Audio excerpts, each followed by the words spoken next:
안녕하세요. 굿모닝 대박 예감 박미라입니다. 어제부터 내린 눈으로 도로 곳곳이 얼어붙었습니다. 오늘 아침 출근길 대란을 피할 수 없게 됐는데요. 모쪼록 큰 피해 없기를 바라겠습니다. 자, 간밤 뉴욕 증시는 혼조세로 거래를 마쳤습니다. 중국의 추가 부양 기대감과 미국의 경제 지표가 대체로 호조를 보이면서 다우지수와 S&P 500지수 상승을 이끌기도 했는데요. 하지만 대표적인 기술주인 애플의 주가가 급락하면서 나스닥 지수만 홀로 약세를 보였습니다. 오늘 살펴볼 경제 지표도 많은데요. 잠시 후 글로벌 핫 이슈로 점검해보겠습니다. 자, 글로벌 핫 이슈 오늘 순서는 인백스 투자전문의 이현민 본부장과 함께 살펴보겠습니다. 안녕하세요. 안녕하십니까. 예, 먼저 뉴욕 증시 마감 상황부터 점검을 해보겠습니다. 어제 중국 쪽 호재도 있었고 유럽 증시도 대체로 강세를 보였는데 유럽 증시는 혼조세로 거래를 마치기도 했죠. 마감 지수부터 설명해 주시죠. 그렇습니다. 오늘 뉴욕 증시는 혼조세로 마감을 했습니다. 나스닥 네. 지수가 오늘 좀 낙폭이 컸고요. 다만 다우 지수와 S&P 500 지수는 상승세는 유지를 했습니다. 다우는 0.64%가 상승한 13,034포인트로 장을 마감했고요. S&P 500 지수는 0.16%가 상승했습니다. 1,409포인트로 장을 마쳤습니다.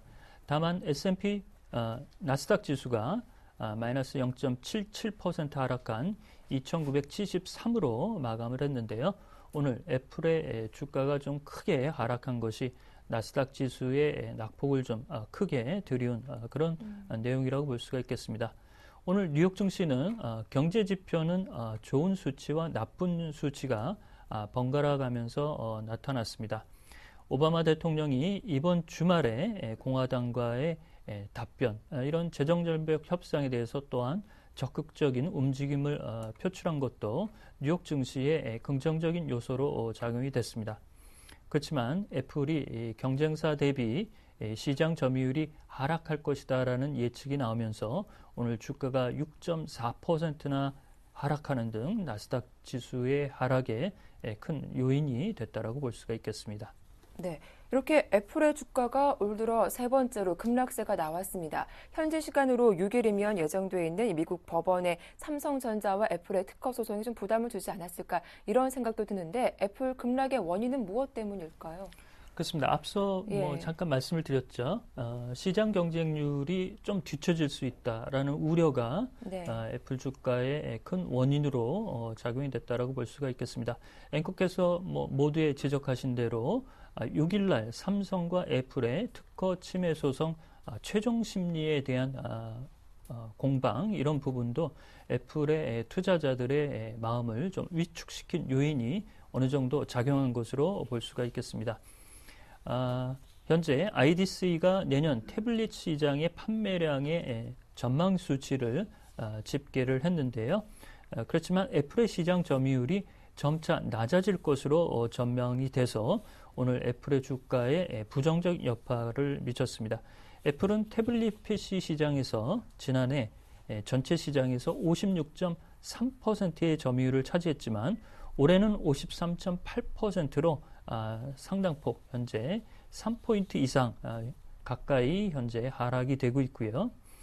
2016년에는 이보다는 더 떨어진 49.7%의 시장 점유율로 구글 안드로이드 진영에 상당폭 밀릴 것으로 예상이 됐습니다. 이런 점이 오늘 애플의 부진 내용이라고 볼 수가 있겠고요. 또한 선물 옵션 거래의 증거금률을 종전 30%에서 60%로 애플의 내용을 인상됐다는 소식도 그다지 좋은 소식은 아니었다라고 볼 수가 있겠습니다. 저희 나라와 이제 관심이 있는 내용은 이제 내일 우리 시간으로 이제 내일이 되겠죠. 삼성전자 애플의 특허 침해 최종 심리가 캘리포니아주 샌호제이 지원에서 이제 열리게 됩니다. 삼성은 손실배상금을 10억 달러 수준으로 현재 낮추고자 하고 있고요. 네. 미국의 국제무역위원회 ITC가 삼성이 애플의 특허를 침해했다는 부분을 인정했다가 다시 이를 심사하기로 재심을 현재 가져가고 있는 점, 이런 점이 최종 현재 세너제의 지원에서 배심원단의 평결을 어떻게 달라질까, 이런 부분이 현재 관심이라고 볼 수가 있겠는데요. 최종 판결이 뒤집힐 확률은 그다지 높지는 않지만 현재 미국의 무역위원회가 삼성의 애플 특허 침해에 대해서 재심으로 현재 들어가고 있다는 점, 이런 점은 삼성의 입장에서는 공격적 카드가 나올 수 있는 내용이라고 볼 수가 있겠습니다. 네. 이어서 경제 지표도 점검해 보겠습니다. 지난달 미국의 민간 고용이 예상 밖으로 부진했습니다. 이제 오는 7일 발표될 고용 지표 발표를 앞두고 우려의 목소리가 커지고 있는데 그 외 어떤 경제 지표들이 나왔는지 함께 정리해 주시죠. 네. 민간 고용 수치는 조금 낮을 것으로 예상을 했었죠. 네. 역시 이제 태풍 샌디 여파로 인해서 다소 좀 주춤거릴 것이다라는 입장이 그대로 전망치였는데요. 수치도 이와 비슷한 수치로 발표가 됐습니다. 11월에 오토 데이터 프로세싱사가 발표하는 민간 고용의 증가수가 11월 11만 8천 명으로 집계가 됐습니다. 이는 예상치는 12만 5천 명 정도를 예상을 했는데요. 이보다는 낮은 수치로 발표가 됐고요. 10월의 수치인 15만 7천 명 대비해서도 약 4만 명가량이 줄어든 수치라고 볼 수가 있겠습니다. 앞서 말씀드린 대로 태풍 샌디로 인해서 고용 여건이 부진했던 것이 그 원인으로 지적이 되고 있습니다. 세부 항목으로는 제조업 고용이 1만 6천 명이나 줄어들었고, 다만 건설과 주택 부분에서 2만 3천 명 고용이 늘어나면서 수치가 나빠지는 부분을 조금 벌충했다라고 볼 수가 있겠습니다. 앵커께서 지적하신 대로 이번 주 가장 이제 관심이 되는 것은 노동부가 발표하는 11월 비농업 부분 취업자 수와 11월 실업률 수치의 내용인데요. 민간 고용사의 수치보다는 이보다는 좀 떨어지는 수치로 그동안 대부분 집계가 됐기 때문에 10만 명을 조금 미달할 수 있는 내용으로 나오지 않을까, 이렇게 현재 보고 있는 상태라고 볼 수가 있겠습니다. 이 밖에 오늘 나온 경제 지표는 10월의 공장 주문 수치가 0.8% 증가하면서 예상치 보합 수준을 보합 수준을 웃도는 수치로 나왔고요. 공급관리자협회가 발표하는 미국의 11월 ISM 비제조업 지수가 54.7로 10월에 54.2 대비 신장세가 나타난 점, 특히 이 ISM 비제조업 지수는 전기와 가스, 소매나 주택, 헬스케어 등 미국의 경제 90%를 관통하는 수치이기 때문에 제조업 경기보다는 이 비제조업 지수의 중요도가 조금 더 크다라고 볼 수가 있겠습니다. 네. 이어서 영국이 오는 2018년까지 긴축 기조를 지속하겠다라고 밝혔습니다. 경제 성장을 부양하기 위한 것인데요. 이와 관련된 내용 좀 자세하게 설명해 주시죠. 그렇습니다. 긴축 이행의 속도를 현재 추세로서는 목표 수치에 도달하기가 좀 어렵자 기존에 2015년까지 긴축 시한을 내용을 밝혔었는데요. 이를 3년 더 연장한다라고 밝혔습니다. 네. 이렇게 보면 영국도 현재 경제 체질의 경기 후퇴 국면을 다소 이끌어 올리는데 현재 체력적으로 많은 부담을 느끼고 있다라고 볼 수가 있겠습니다. 영국의 오지 오스본 장관이 지난 새벽에 긴축 시한을 3년 더 연장하겠다라고 발표를 했는데요.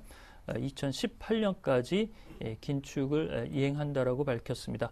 이렇게 긴축 이행이 연장이 될 경우에는 실업자의 실업급여와 저소득층의 부담이 가중된다라고 볼 수가 있겠고, 내년 초 이 트리플 A를 가지고 있는 영국의 국가신용 등급에 대해서도 긴축 시행 연장에 따른 불확실성이 현재 좀 남아있다고 볼 수가 있겠습니다.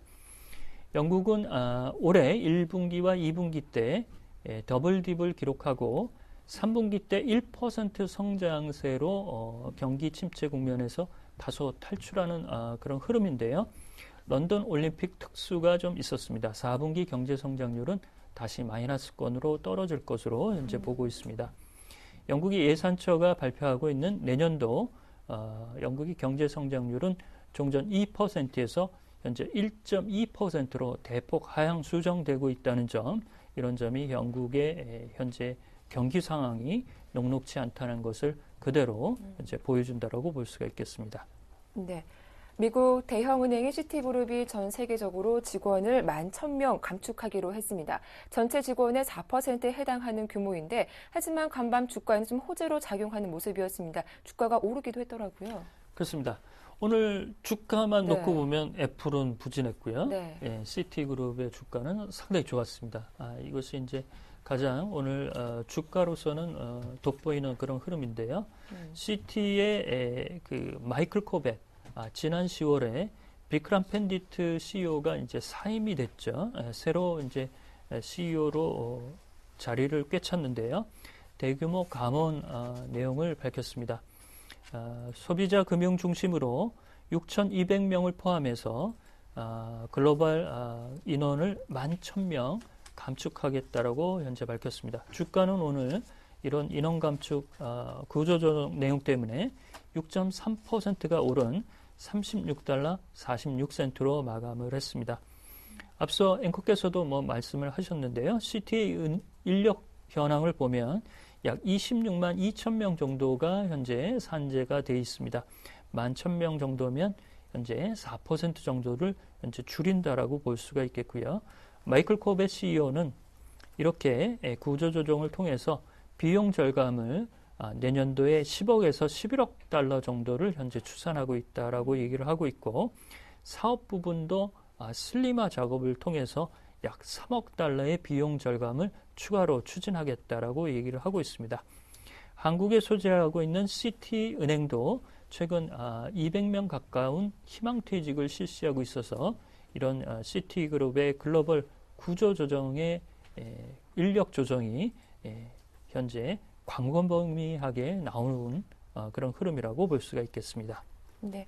이어서 중국 쪽 소식도 살펴보겠습니다. 조심스럽게 경기 부양 움직임이 좀 포착되고 있는 모습인데 최고 싱크탱크인 중국의 사회과학원이 내년도 경제 성장률 전망치를 8.2%로 예상한다라고 밝히기도 했더라고요. 그렇습니다. 이 중국의 사회과학원은 네. 정부의 싱크탱크라고 불릴 수 있는 부분인데요. 어제 이제 이 소식이 나오면서 오늘 그 유럽 증시는 이 호재가 조금 더 유럽 증시를 좀 끌어올린 그런 내용으로 작용이 됐습니다. 네. 중국의 사회과학원은 내년도 중국의 경제 성장률을 8.2%로 현재 제시를 했는데요. 현재 중국 정부의 공식적인 내년도 경제 성장률 수치는 잠정적으로 7.5 정도를 얘기를 하고 있는 상태에서 사회과학원이 조금 더 경제 성장률을 끌어올린 수치가 경기 부양 카드에 대한 기대감이 현재 조금 더 나온 그런 흐름이라고 볼 수가 있겠습니다. 사회과학원은 올해 중국의 경제 성장률 최종치를 7.7%로 현재 보고 있고 내년도는 8.2% 정도로 현재 추산을 했습니다. 어제 발표했던 연간 중국 경제 전망 보고서를 통해서 이 내용이 밝혔는데요. 이를 위해서는 정부가 정부 지출이나 조달 시장의 조달 확대를 통해서 경기 부양이 필요하다는 점을 역설을 했습니다. 이런 부분이 이제 정부 측의 행동으로 들어갈 경우 현재 상하이 증시의 부진 이런 점도 조금은 다소 나아지지 않을까 이런 투자자들의 기대감이 좀 녹아 있다라고 볼 수가 있겠고요. 현재 사회과학원은 중국의 재정과 통화 정책은 유연성이 어느 정도 있다라고 보고 있습니다. 따라서 재정과 통화 정책에서 경기 부양의 카드를 쓸 수 있게끔 현재 정부에 조언하는 것으로 볼 수가 있겠습니다. 또한 부가가치세는 일부 개혁을 좀 요구한다라고 볼 수가 있겠고 사회과학원은 내년 중국의 물가 상승률을 3% 정도로 전망이 돼서 현재 이번 주에 말씀드렸던 인민은행이 현재 물가 상승률 최대치인 4% 이내에서 관리가 가능할 것으로 현재 보고 있습니다. 이렇게 보면 그 중국의 내년도 경제 성장률에 대한 현재 불확실성은 조금씩 이제 거쳐가는 흐름이라고 볼 수가 있겠고요. 단 이번 그 보고서에서 전제 조건을 다룬 부분은 미국의 재정절벽 협상이 원만하게 타결될 경우를 상정했다는 점을 추가적으로 더 덧붙여 드릴 수가 있겠습니다. 네, 이렇게 글로벌 주요 이슈들 정리해봤습니다. 오늘 순서는 인백스 투자자문의 이현민 본부장과 함께했습니다. 도움 말씀 고맙습니다.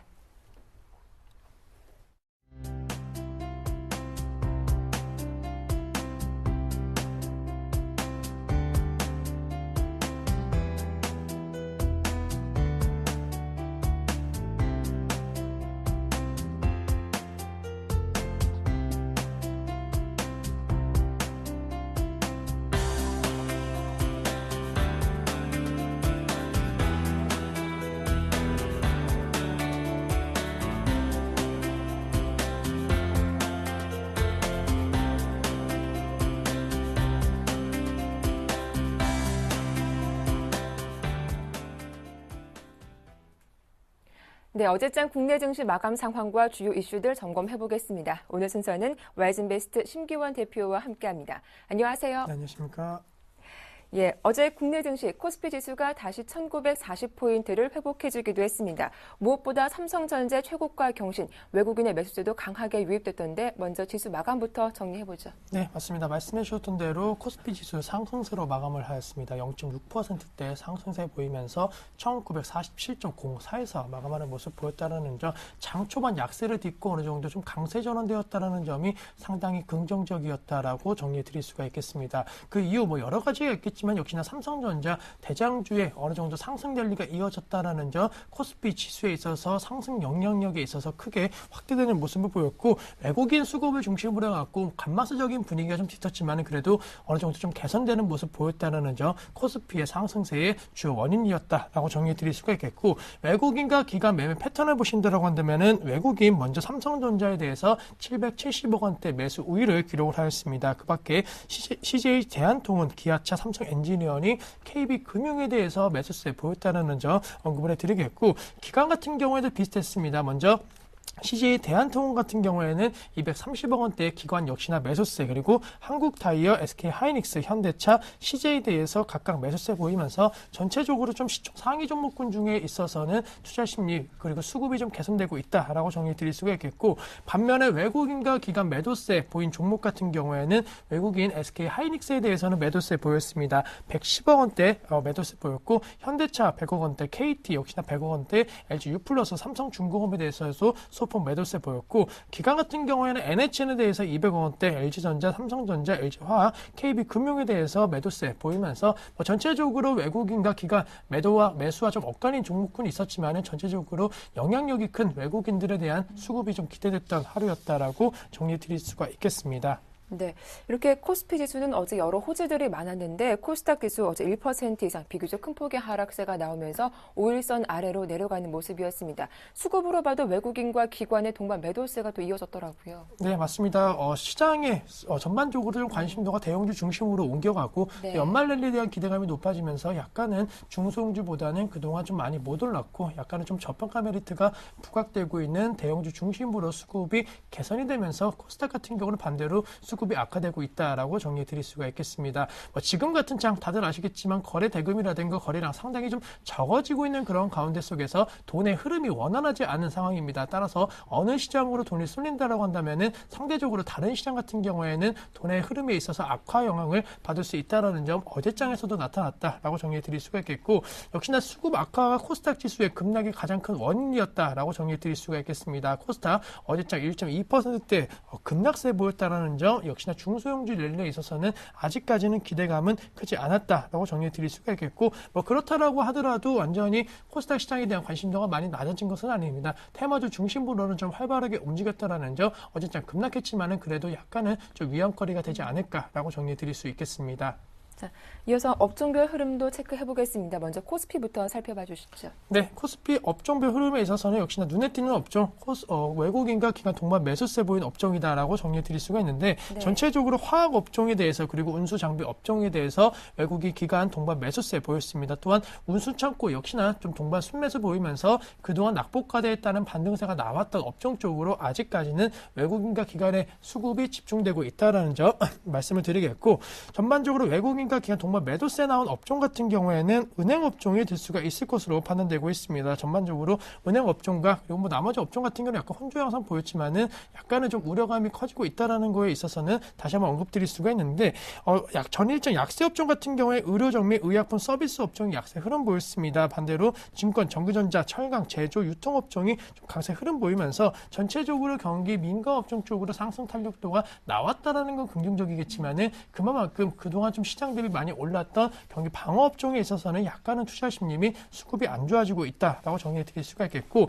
특징주 같은 경우는 역시나 삼성전자를 말씀드릴 수밖에 없습니다. 삼성전자 다시 한번 사상 최고가 경신했다라는 거 임원진의 승격에 따른 기대감과 그리고 4분기 실적 개선 기대감이 동반적으로 나타나면서 급등세 보였다라는 점 그리고 마지막으로 현대백화점에 대해서도 역시나 4분기 실적 모멘텀을 어제장 5% 넘는 상승세 보이면서 다시 한번 시장의 관심도가 4분기 실적 시즌으로 약간은 지금 바뀌고 하고 있다라는 거 코스피 특징주에서 찾을 수 있지 않을까라고 말씀드릴 수가 있겠습니다. 네, 자 이렇게 코스피 업종별 흐름 정리를 해봤고요. 이어서 코스닥 쪽도 확인을 해보겠습니다. 어제 코스닥 쪽에서 보니까 디지털 콘텐츠 업종 하락폭이 굉장히 컸더라고요. 네, 맞습니다. 전반적으로 네. 디지털 콘텐츠 업종에 대한 급락세 나왔는데 역시나 수급적으로도 그런 모습을 보였습니다. 네. 외국인과 기관 동반 순매도세 보인 업종 같은 경우에는 디지털 콘텐츠 업종과 소프트웨어 업종 이 두 업종이 상당히 눈에 띄었다라고 정리해 드릴 수가 있겠고 반대로 동반 순매수세 보인 업종 같은 경우에는 의료정밀 기기 그리고 인터넷 정보기기 업종에 대한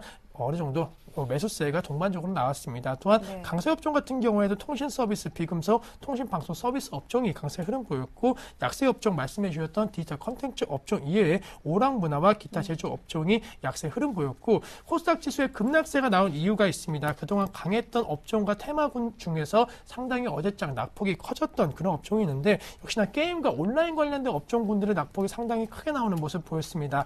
컴투스 같은 경우에는 12%대에 넘는 하락세 보였고 나우콘 같은 경우에도 5% 넘는 하락세, 그동안 강했던 그리고 어느 정도 코스닥을 이끌었던 업종과 종목 쪽에서 급락세가 나왔기 때문에 어제장 비교적 낙폭이 커졌다는 점 다시 한번 코스닥 중심으로 그동안 대세 상승을 이끌었던 업종과 테마 쪽으로 만약에 약간 매물이 나와준다고 한다면 코스닥 지수의 상승 전환 가능성은 상당히 낮을 것으로 판단되고 있습니다. 또한 대선이 임박함에 따라 갖고 그동안 강했던 대선 관련 테마주들도 약간의 모멘텀과 제로 노출했다는 우려감이 나올 수 있을 것으로 판단되고 있기 때문에 지지율에 대한 어느 정도 계속적으로 좀 경쟁이 심화되더라고 하더라도 관련주에 있어서는 이제는 약간 하락 추세로 전환될 수 있다라는 거 코스닥 지수에 약간 리스크적인 위험성이 있다라는 점을 고려하셔야 된다라고 말씀드릴 수가 있겠습니다.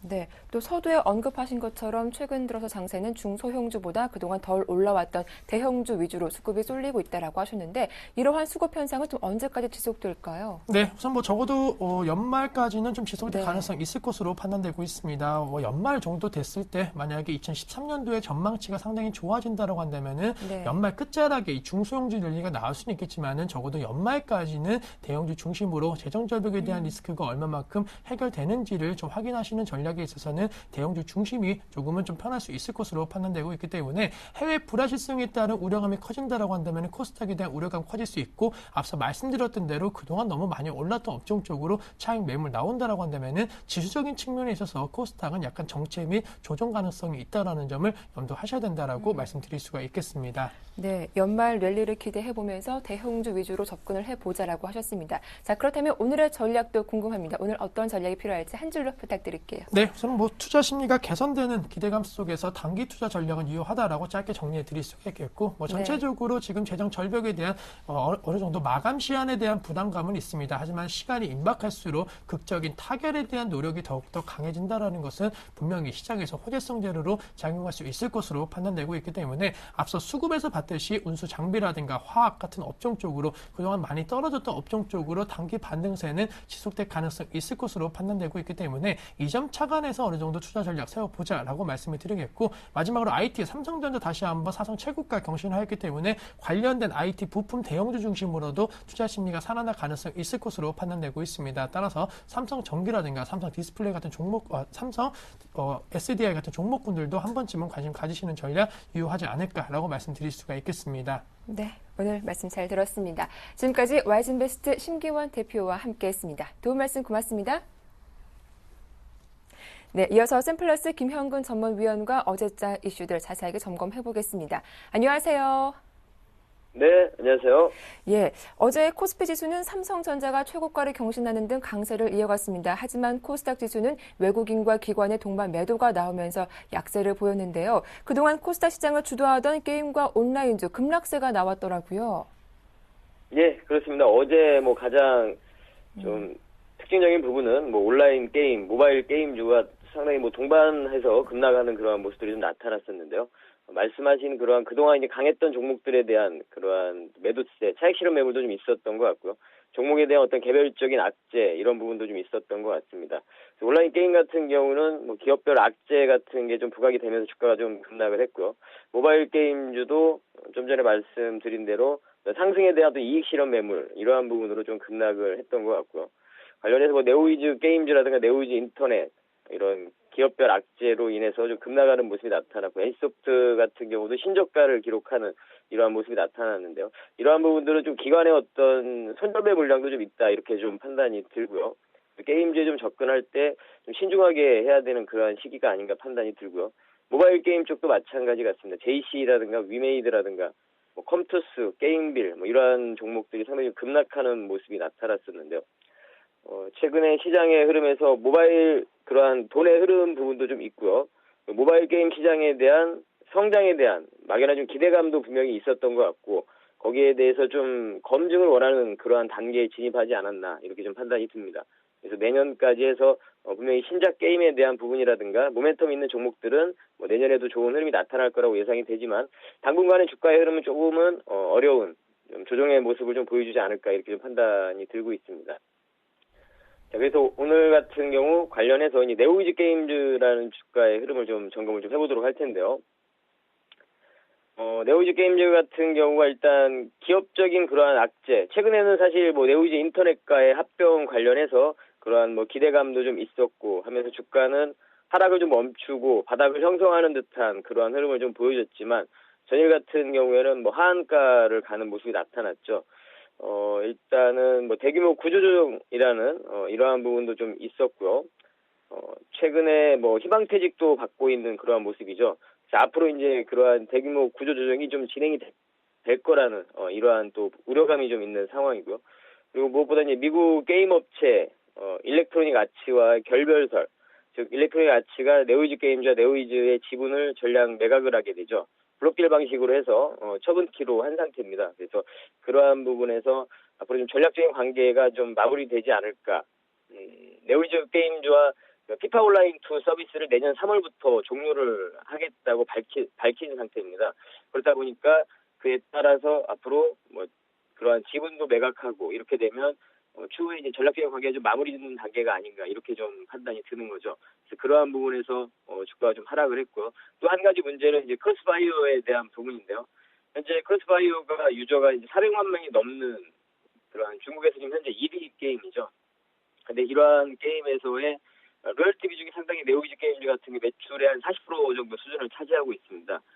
매출의 상당 부분을 차지를 하고 있는데요. 이 부분이 좀 중국과의 판권 문제가 좀 있는 상태죠. 그 게임 개발사인 스마트게이트 이쪽과 좀 약간 대립 상태에 있는 상태인데요.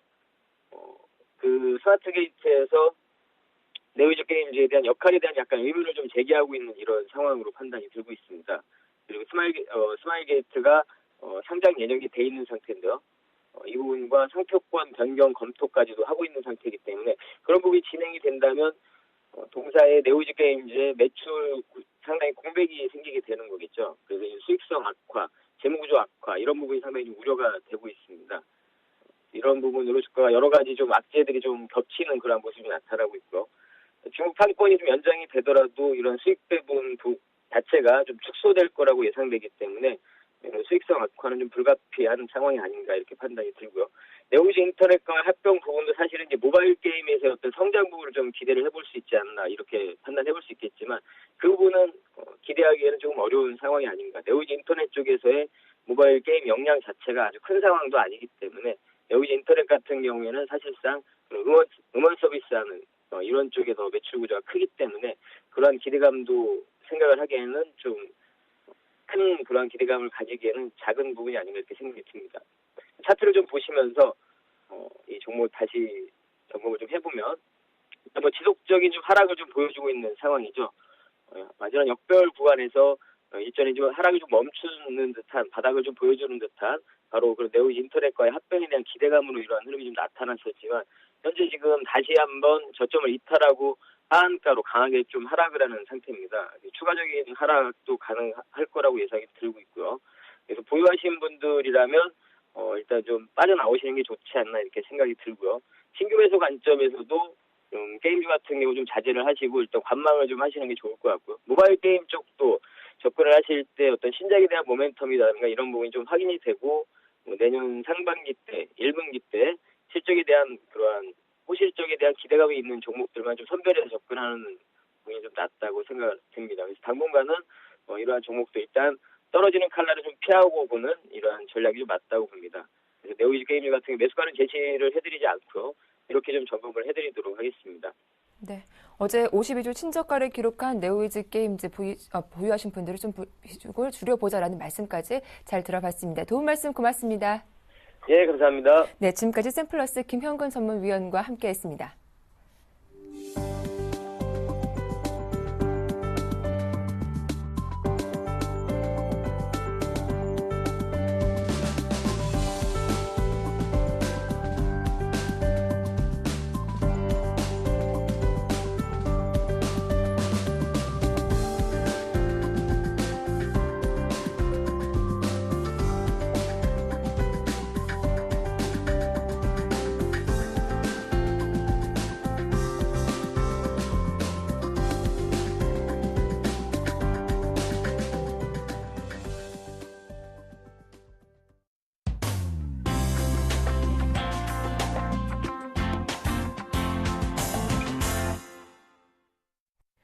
네, 평택총련 정호영 전문가와 오늘장 승부 전략 짜보겠습니다. 안녕하세요.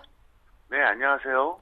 예, 어제 코스피 지수가 강세를 보이면서 60일 이동 평균선을 강하게 돌파하기도 했습니다. 삼성전자 최고가 경신도 호재로 작용했는데요. 오늘장 추가적인 상승 좀 기대해 볼 수 있을까요? 네, 오늘 아마도 시가는 분명히 상승 출발할 가능성이 높습니다. 그래서 만약에 그 박스권을 돌파하게 되면은 어쨌든 추가적인 상승도 가능하다 이렇게 볼 수 있겠습니다. 그래서 기본적으로는 1925에서 1950선 사이가 박스권이다 이렇게 볼 수가 있겠는데요. 어쨌든 약간 좀 거품 지수가 껴있다 이렇게 볼 수 있겠습니다. 하지만 뭐 거품 지수가 껴있다고 하더라도 여기서 탄력을 받아주면은 아마도 좋은 이런 흐름이 나오지 않을까 이렇게 생각하고 있습니다. 중요한 거는 주식시장이 어떤 그 코스피하고 코스닥 그다음에 그 코스피 업종 내에서 예를 들어서 업종 간의 괴리감이 갈수록 좀 심화되고 있습니다. 그래서 제가 왜 자꾸 거품이라 그러냐면 이게 코스피하고 코스닥이 같이 올라가고 또 같이 내려가고 그다음에 업종과 업종도 어느 정도 이제 좀 뭐랄까요 좀 편차가 크지가 않아야 되는데 지금 그게 너무 심하다는 게 그게 전 좀 불안하다 이렇게 볼 수 있겠는데요. 잠깐 차트 보시겠습니다. 자 보시면은요 현재 그 코스피 지수입니다. 좀 전에 말씀하신 것처럼 어제 61선은 강하게 좀 돌파해줬습니다. 이 파란색 라인이 61선입니다. 그래서 누가 보더라도 상당히 좋아 보이는 이런 흐름이다 이렇게 볼 수 있겠는데요. 중요한 게 뭐냐면 이번에는 코스닥을 한번 보겠습니다. 코스닥은 어떻습니까? 정반대죠. 어제 이제 마이너스로 기록하면서 이제 거꾸로 이제 밑으로 좀 내려가는 형국입니다. 그러니까 파란색 61선하고 비교해 봤을 때는 한참 아래에 있죠. 그래서 다시 한번 말씀드리겠지만 자 코스피 보시면은요 굉장히 좋습니다. 누가 봐도 좋아 보이는 트렌드인데요. 이번에 코스닥입니다. 네, 반대죠. 왜 이런 현상이 나타나냐? 사실 너무 좀 심하잖아요. 그죠? 어느 정도 비슷해야 되는데 이거는 결국 업종 내 괴리감 때문에 그렇습니다. 자, 코스피의 업종을 한번 보시겠는데요. 역시 4대 업종을 비교해야 됩니다. 전기전자 먼저 보시겠습니다. 정말 기가 막히게 강합니다. 어떻게 보면 삼성전자 하나 때문이라고 보면 됩니다. 왜냐하면 현재 SK하이닉스라든가 LG전자 보면은 이렇지 않거든요. 그래서 전기전자 내에서도 보셨을 때 삼성전자가 현재 굉장히 좋습니다. 누가 봐도 뭐 치고 가기 좋은 상황인데 SK하이닉스 보면은 살짝 주춤한 모습이고요. 그다음에 LG전자 보시겠습니다. 역시 마찬가지죠. 그래서 현재 누가 보더라도 전기전자가 좋습니다. 그러면 다른 업종 한번 보시겠는데요. 자 이번에는요. 자 온성장비 보시죠. 어떻습니까? 61선 아래에 있으면서 아직까지 단기 반등 추세고요. 그다음에 화학도 마찬가지입니다. 61선 아래에 있습니다. 예, 역시 철강업소 보시겠습니다. 어때요? 똑같죠. 그래서 너무 편중돼 있다는 거예요. 마치 이제 우리가 어떤 기업 내에서 보면 여러 가지 사업부가 있잖아요. 근데 그 어떤 특정한 사업부에 다 몰려 있다는 겁니다, 매출이. 그래서 그게 만약에 유지가 되면은 계속 가주는데 그게 조금만 약간 삐그덕거리면 어떻게 됩니까? 그냥 주저한다는 거죠. 그래서 골고루 가주지 않는 게 이게 상당히 불안하다 이렇게 볼 수 있겠고요. 그다음에 제가 이제 또 한 가지 말씀드릴 수 있는 게 뭐냐면은 최근에 장세, 특히 이제 지난주도 그렇고 이번주도 그렇고 알고 보면 프로그램 매수가 너무 많이 들어왔어요. 그래서 거의 프로그램을 떼버리면은 참 힘겹게 올라간다 이렇게 전 볼 수가 있겠고요. 그러니까 똑같이 올라가도 전 좀 긍정적으로 좀 좋아 보이는 장세가 있고 좀 불안해 보이는 장세가 있거든요. 또 반대인 경우도 있는데 지금은 좀 후자다 이렇게 볼 수 있겠고요. 그다음에 자막 잠깐 보시겠습니다. 코스피 고점 저점과 고객 예탁금 최대 최소를 한번 좀 비교해 드렸었는데요. 올해 2012년 전체를 말하는 겁니다. 1차 고점과 최대, 그 다음에 1차 저점과 최소, 그 다음에 2차, 3차 각각 이렇게 나눠드렸었는데요. 보시면은 이제 아주 재밌는 게 있습니다. 올해 1차 고점 때 보면요. 코스피가 3월 14일에 고점이었어요. 근데 고객 예탁금은 2월 10일. 이게 무슨 말이냐면은, 고점 찍기 이미 한 달 전에 고객 예탁금이 고점 찍고, 기록됐다는 거죠. 이게 좀 잘못된 거거든요. 나머지가 정상입니다. 무슨 얘기냐면, 저점 찍은 다음에 그 다음에 좀 더 시간이 지나고 나서 고객 예탁금 저점이 나오는 게 정상인데요. 역시 2차 저점과 최소를 봐도 마찬가지입니다. 11월 16일 이후에 11월 22일에 고객 예탁금 최저가 기록됐거든요. 또 마찬가지로 2차 고점과 최대를 보더라도 9월 19일에 고점 찍고 고객 예탁금은 10월 2일입니다. 이게 정상입니다. 자, 무슨 말이냐면요. 만약에 여기서 지수가 계속 갔을 때는 어떻게 될까요? 하반기 고점이 9월 19일이 아니라 날짜가 더 늦어지잖아요. 그랬을 때 또 한번 괴리감이 온다는 거죠. 그래서 보통 간단합니다. 고점 찍고 나서 더 뒤에 고객 예탁금 고점이 나오고요. 저점 찍고 나서 그 다음에 역시 이제 뒤에 고객 예탁금 저점이 나오는데 봄에 왜 저런 현상이 나타났느냐? 간단합니다. 삼성전자 하나만 억지로 끌고 와서 저렇게 된 거예요. 그래서 만약에 현장세가 계속 가갖고 9월 19일 고점을 돌파한다. 만약에 극단적으로. 그랬을 때는 여기서 괴리감이 분명히 발생한다. 이렇게 볼 수 있겠고요. 자, 그 다음에 미국 재정절벽 협상의 딜레마 전망에 대해서 말씀드리겠는데요. 이건 참고로 알고 계셔야 될 것 같아요. 자, 이게 무슨 말이냐면요. 만약에 재정절벽 협상 실패할 경우에는 어떻게 되느냐. 재정 건전성은 확보가 됩니다. 공화당이 주장하는 그런 건데요. 그럼 어떤 문제가 발생하느냐? 재정 지출 축소와 증세로 이제 긴축 재정이 되고요. 그리스 사태가 가능합니다. 반대로 협상에 성공한다고 봤을 때는 경기 회복을 지속적으로 시도하겠죠. 이건 이제 오바마가 추진하는 건데요. 이렇게 될 경우는 뭐냐? 재정 적자 지속과 정부 부채 누적이 됩니다. 무슨 얘기냐면 근본적인 문제는 더 악화된다는 거죠. 그러니까 지금 이게 딜레마라고 하는 게 뭐냐면은 그러니까 양축이죠. 재정 건전성을 먼저 생각하느냐, 경기 회복을 먼저 생각하느냐. 근데 어느 쪽을 택해도 문제가 발생한다는 거예요. 협상이 안 되면은 당장의 경기 하락이 오기 때문에 나쁜 거고, 잘 된다 그러면은 결국 뭡니까? 근본적으로 재정 적자 상태가 계속 지속된다 볼 수 있겠는데요. 쟁점은 그거예요. 두 가지로 볼 수 있는데 이제 부자 증세하고 경기 부양하고 탈세 방지하고 복지 축소인데 전망하는 건 이렇습니다. 간단합니다. 저는 결국 연말이나 연초에 경제 논리가 아닌 정치 논리를 해결할 것이다 이렇게 볼 수가 있는데요. 가장 큰 이유가 뭐냐? 양쪽 다 틀린 말이 아니란 겁니다. 그러니까 일면 타당성은 있는데 완벽하게 어느 쪽이 더 맞다고 볼 수 없기 때문에 저는 결국 그렇게 되지 않을까. 그래서 좀 시간이 좀 지연될 수 있다 볼 수 있겠고요. 그다음에 이제 이번 주에 중요한 이슈가 남아 있습니다. 삼성전자하고 애플하고 최종 판결이 남아 있는데 1차 결과는 아시니까 제가 넘어가겠고요. 어쨌든 내일 오전 7시입니다. 이때 최후 이제 평균이 나오는데 제가 보기에는 어쨌든 최소한 제로가 될 건 아닙니다. 그래서 여기서 약간 배상금이 좀 늘어나느냐 줄어드냐 그 정도가 될 것 같습니다.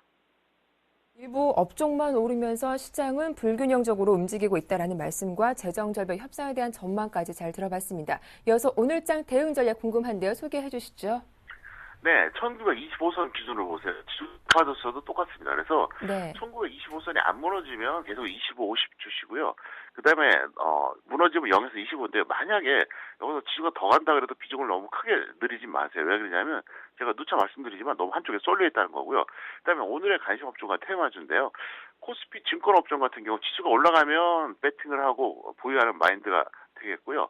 내려가면은 뭡니까 매도하거나 관망하는 마인드가 좋겠고요. 그다음에 신공항 테마주는 오늘 초단타 차원으로 접근하시면 문제가 없을 것 같습니다. 네, 교육 말씀도 한 말씀 듣겠습니다. 네, 이번 주 토요일하고 다음 주 토요일 날 제가 이제 교육해드리는데요.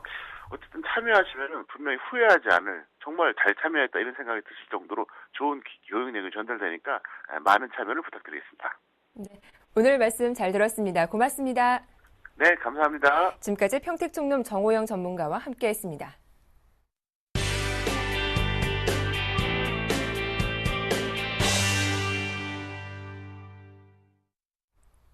네, 이슈앤이슈 오늘 순서는 서울경제신문 증권부의 김종선 기자와 함께하겠습니다. 안녕하세요. 안녕하세요. 네, 삼성그룹이 이재용 삼성전자 사장을 부회장으로 승진시켰습니다. 본격적인 이재용 시대가 열렸다라는 평가인데요. 자세한 내용 전해주시죠. 네, 삼성그룹이 어제 이재용 삼성전자 사장과 박근희 삼성생명 사장을 부회장으로 승진시켰습니다. 그 외에도 사장 7명의 승진과 사장 8명의 업무 이동을 포함해 17명 규모의 2013년 정기 사장단 인사를 발표했습니다. 이 사장은 이번 인사에서 부회장으로 승진하면서 지난 1991년 삼성전자 입사 이후 21년 만에 부회장 자리에 오르게 됐습니다. 박 사장의 경우 지난해 삼성생명 대표이사 사장으로 부임한 뒤에 시장 지배력을 확대한 점을 높이 평가받아 대표이사 부회장 자리에 올랐는데요. 이에 따라 삼성그룹 부회장은 이재용, 박근희 신임 부회장을 포함해 전체 6명에 달합니다. 삼성은 이재용 부회장 내정자에 대해서 글로벌 경영 감각과 네트워크를 갖춘 경영자로서 경쟁사와의 경쟁 협력 관계 조정, 고객사와의 유대관계 강화 등을 통해 스마트폰, TV, 반도체, 디스플레이 사업이 글로벌 1위를 공고히 하는 데 기여했다고 설명했습니다. 특히 글로벌 경쟁사들이 심각한 경영난을 겪는 가운데 어려운 환경 속에서도 최전선에서 삼성전자의 경영 전반을 지원하고 창립 이래 최대 경영 성과를 올리는 데 기여했다며 앞으로 삼성전자의 사업 전반을 현장에서 더욱 강하게 지원하게 될 것이라고 덧붙였습니다. 네. 삼성그룹 사장단 인사가 발표되면서 어제 관련주가 강세를 보인 것도 눈에 띄었는데요. 특히 삼성전자가 최고가를 경신하기도 했죠. 네, 그렇습니다. 삼성전자는 어제 이재용 사장의 부회장 승진 소식에 사상 최고가를 기록했는데요. 삼성전자는 어제 전날보다 1.75% 오른 145만 5천 원의 거래를 마쳤습니다. 최근 삼성전자가 4, 4분기 실적 기대감에 강세를 보이고 있는데요. 특히 이건희 회장의 아들인 이재용 사장이 부회장으로 승진하면서 책임 경영이 강화되고 그로 인해 실적 개선은 물론 신사업 추진에 대한 기대가 높아진 것이 주가에 반영된 것으로 전문가들은 보고 있습니다. 네, 다음 소식입니다. 우리나라도 본격적인 저금리 시대에 접어들고 있습니다. 정기 예금 상품은 직장인들이 가장 많이 이용하던 상품이기도 한데요. 이제는 시중은행에서 연 4%대 이자를 주는 상품을 찾아보기 힘들어졌다고요. 네, 그렇습니다. 시중은행에서 연 4%대 이자를 제공하는 정기예금 상품이 완전히 자취를 감췄습니다. 그나마 명맥을 유지하던 특판 상품도 사라졌는데요. 은행권에서는 기준금리가 더 떨어지면 33% 후반 금리의 정기예금도 찾아보기 어려울 것으로 보고 있습니다. 한국은행과 금융계에 따르면 지난 10월 예금은행에서 신규 취급액 기준으로 연 4% 이상의 금리를 제공하는 정기예금 비중은 0.4%에 불과했습니다. 지난해 말까지만 해도 32.4%를 차지하던 금리 4%대 정기예금 비중이 지난 4월 20.7%, 8월 1.6% 등으로 급락한 뒤에 10월에는 사실상 사라진 셈입니다.